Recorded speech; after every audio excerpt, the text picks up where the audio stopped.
Hi everyone, Aaron here for Zollotech, and iOS 15.1.1 and iOS 15.2 Beta 3 have been out for a couple weeks at this point. Now this past week we didn't have an update because it's Thanksgiving in the United States, and Apple typically skips that week every year, and then we get an update the following week. So I would expect one this coming week. Of course, we'll talk more about that in a little bit. Now, the first thing is iOS 15.1.1 and 15.2 Beta 3 seem to have some bugs. However, some are better than the others. Now, I did want to talk about the YouTube community poll since there's 26,000 votes right now and over 450 comments at this point. So we'll take a look at some of those a little bit later. But if you want to jump to any specific point in the video, of course, I'll link the time codes or chapters in the description like I normally do. Now, you can see I'm using a little bit smaller phone if you've been watching my normal videos, and that's because I'm using an iPhone 13 Pro. And the reason for that is I switched from my 13 Pro Max to the 13 Pro because I wanted to use 15.1.1 without downgrading the other, since I wanted to see what the experience was like, and I was having some major issues with the beta.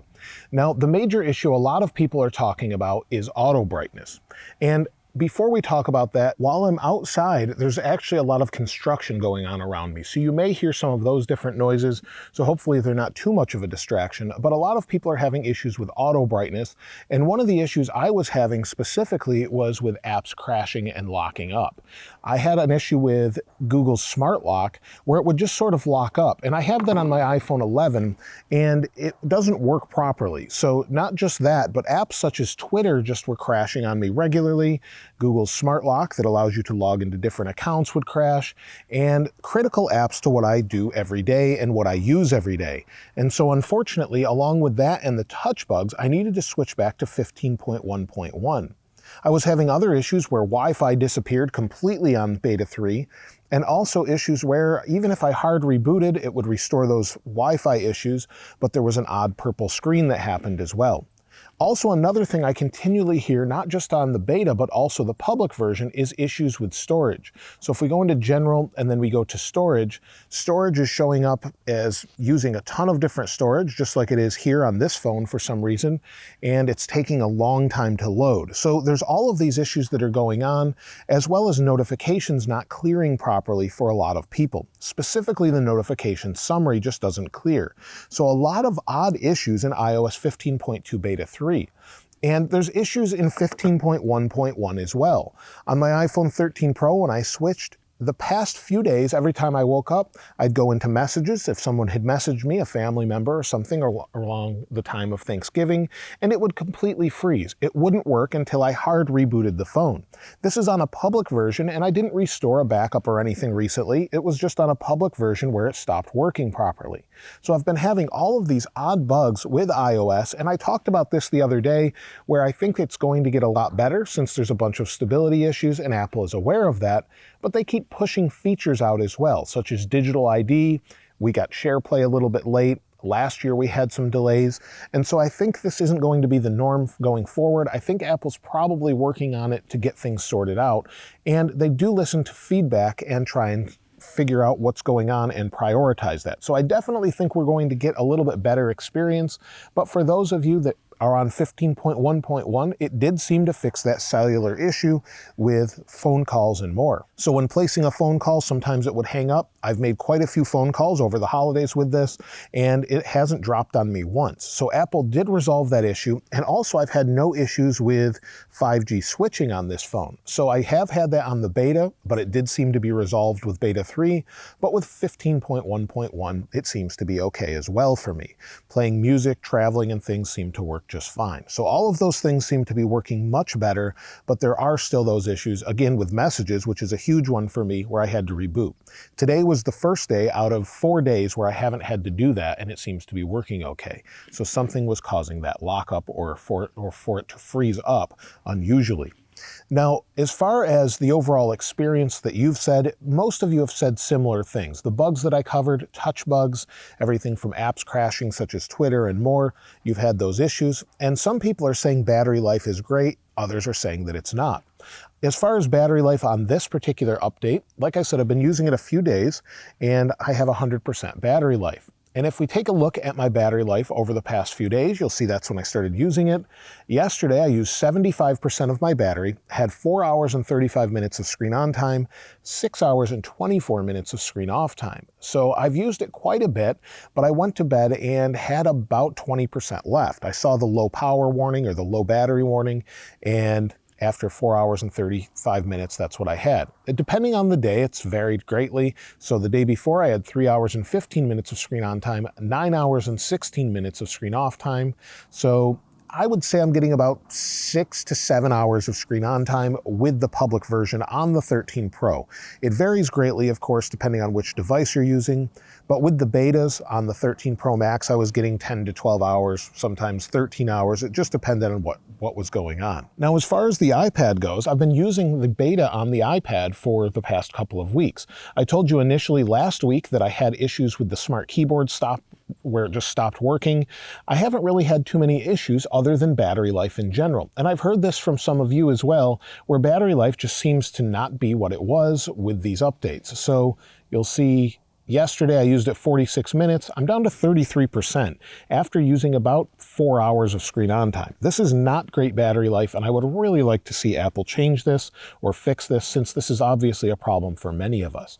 But the overall experience on iPad is okay, but battery life is not great. Now, I haven't had any issues with heat or any problems with that. The phone has not been getting warm, although it is fairly cold outside right now. You can see it's 43 degrees Fahrenheit, and it was colder than that when I started the video. And so I wouldn't really expect too many issues there, but even in the car or inside, I haven't had it getting too warm with either version. And you can see I have back tap on where it turned on the flashlight. So I didn't realize I had that set, but all of these things seem to be okay as far as performance on this phone. I haven't had issues with heat. And also I wanted to talk about whether or not you should install the betas. I get that question a lot. Should I install the beta to try and fix issues with battery life or anything like that? And I never recommend anyone install the beta if you're trying to solve an issue with battery life or bugs, because betas inherently have issues. They generally want you to report those issues and feedback, and then they'll try and resolve those with the next updates and the public releases. So I typically wouldn't recommend installing the beta. I would still wait for the final version. Now, as far as iOS 15.2, when to expect its release and the next beta update, I would expect a new update as soon as Tuesday, maybe the 30th. We could see it on a Monday, but that's usually unlikely. But Tuesday the 30th or December 1st, typically we'll have an update. And I would expect that update maybe to be the release candidate. And the reason I say that is Apple typically takes the last few weeks in December off for the holidays around Christmas time. And generally with that, we won't see a release anytime in that time frame, and then we'll see something new in the beginning of the year. So based off of last year and the years before, I would expect a final release probably within 2 weeks from now. So expect a release this week for a release candidate, maybe beta 4, but that seems unlikely at this point. Now, as far as any other betas, of course, 15.3 betas will come after that. Maybe we'll have some small releases with 15.1.2 before then. I doubt that, but 15.2.1 and small updates may be released sometime around that point. So expect all of those things within the next couple of weeks. Now, when it comes to the YouTube community poll, 26,000 of you have voted so far in the past couple of weeks, so I really appreciate that. And 461 of you have left comments, or there's 461 comments total. And 14% of you are on iOS 15.2 Beta 3, 53% of you are on the public version of iOS 15.1.1, 25% of you either don't have an iPhone 12 or 13 model, so you would be on 15.1 or older, 5% of you are on 14.8.1 or older, and 3% are on 13.7 or older. Now let's take a look at some of the comments. So we'll take a look at some of the new ones since I read some of them before. And Julia says, I changed a bigger reminder widget to my home screen, and all the apps that were on that spot disappeared, even from the app library, on iPhone 11 on iOS 15.1. Daniel says, on iOS 15.2 Beta 3, battery life is horrible on iPhone SE 2020. I_93 says, am on iOS 15.1 on my iPhone XR. The worst iOS update ever. Sad that Apple didn't push 15.2 to all their devices, waiting for the stable version. Adrian Bordoy says 15.1.1 on 13 Pro, getting a lot of touch issues in settings and on YouTube. Lauren says, since the update to 15.1, the music widget stopped working as before. Prior to the update, when you tapped on a previous played album or playlist, the music widget would take you back to that album or playlist. Now when you tap on an album, the widget just opens music without going to the selection in the widget. I have a 12 Pro Max. Dennis says, everything has been working well except for some voice recognition problems. That's on my iPhone 12 Pro Max. Connection problems seem to be non-existent. Battery life seems to be okay. Yogesh Patil says, I'm using an iPhone SE2 and I haven't received 15.1.1. In my current version, my text speaking function changes voice in male to female or female to male sometimes. Sometimes a voice makes it lag. And iOS 15.1.1 actually is only available to iOS or iPhone 12 and 13 models for some reason. So it was specific to an issue where phone calls would drop, so they only released it to those devices. Harry says, since the update to 15, also 15.1, my battery drain on my iPad Pro 12.9 2021 version 14 was fine up to 6 hours web and image editing. Now I'm getting 4 hours down to 25%. Vince says, when I first got the iPhone 13 Pro Max, the battery is very good, but after updating to 15.1.1, the battery got worse. Benjamin says, using iOS 15.1.1 on an iPhone 13 Pro Max, and it seems to be great so far. Still having issues with the banking apps, but seems to be fixed with 5G connections. My HomeKit is going crazy. All my lights and appliances keep turning on and off on their own. I had to delete Arrive Home going out scenes to fix it. And what he's talking about, or he or she is talking about, is in Home you can set up automations to do different things as you arrive home or when you leave, and apparently it has some sort of bug. Thankfully, I haven't experienced that myself, but I don't use automations too often, but I've heard a few odd issues with HomeKit. Brandon says iOS 15.1.1 is horrible in my iPhone 13 Pro Max. The battery drains a little quicker, not too much, and it seems like I've got more bugs than before. I hope they fix it in 15.2.